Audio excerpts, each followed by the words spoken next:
À la une aussi de l'actualité, ce lundi marque le début de la Semaine Bleue, cette initiative nationale dédiée au bien-être des retraités et des personnes âgées.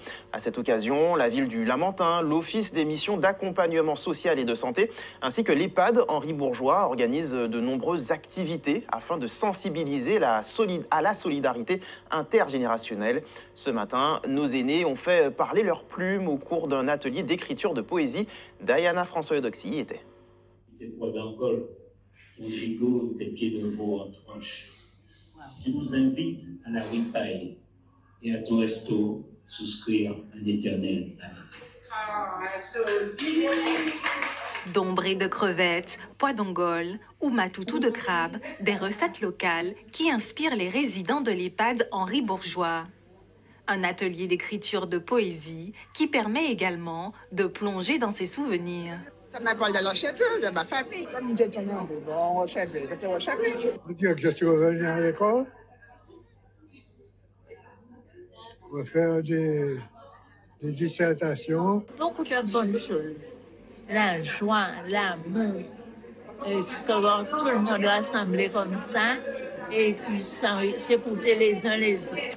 Un travail collectif, mais également cognitif, qui permet un échange bénéfique pour ces seniors. Super réussi. Alors pour tout le monde, pipi. Beaucoup de personnes qui sont taciturnes, en règle générale, je les ai vues parler.